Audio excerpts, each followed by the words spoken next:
In this video, I'm going to show you how to make a Robinhood account under 18 years old. Now, on paper, there is no official way to do this because Robinhood doesn't even offer custodial accounts for individuals under 18. However, there is still a way for you to invest even though you may not be over the age of 18, and that is to use the account of someone you trust. So if you're someone who has like older siblings, for example, who are probably over the age of 18, then contacting them and getting them to help you out would definitely be a major plus, or even like a parent as well. And I'm sure that if you tell your parents that you want to focus on investing and building your future, they will definitely be on board with it. Now, here's the thing, guys. You need to be sure that whoever you're doing it with is actually trustworthy. So I only recommend doing this with family, not even close friends, to be honest, because sometimes whenever you mix money and friendships, it's not the best mix. And basically, you can get the login of their account and then you could invest using their account. So you're kind of like their own investor and stuff like that. So that is certainly an option that you guys have. But in my opinion, that is not the best option. In my personal opinion,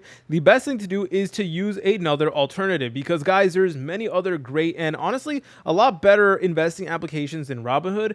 For example, Charles Schwab is a really good brokerage that offers custodial accounts. And basically, custodial accounts allow minors to actually begin investing. And obviously, they do have supervision of their parents and stuff like that. So you will need to set up a custodial account with your parents, but I personally recommend that you guys do that. And Charles Schwab and also things like Fidelity also allows minors to invest. For example, if Fidelity offers a youth account, and that is for teen age 13 to 17. So legit, guys, if you're 13 years old watching this video, do not let that stop you from investing. Like, you can do it, right? And in my opinion, Robinhood isn't even the best application. You're probably better off using something like Charles Schwab or Fidelity. So those are certainly the next options I would take because those are Robinhood alternatives that are arguably even more better, and you're able to make them obviously with the help of a parent, but you still are able to have full access of the account and you can fully say that it is yours. If you guys found this video helpful, make sure to leave a like and subscribe. I'll see you in the next tutorial.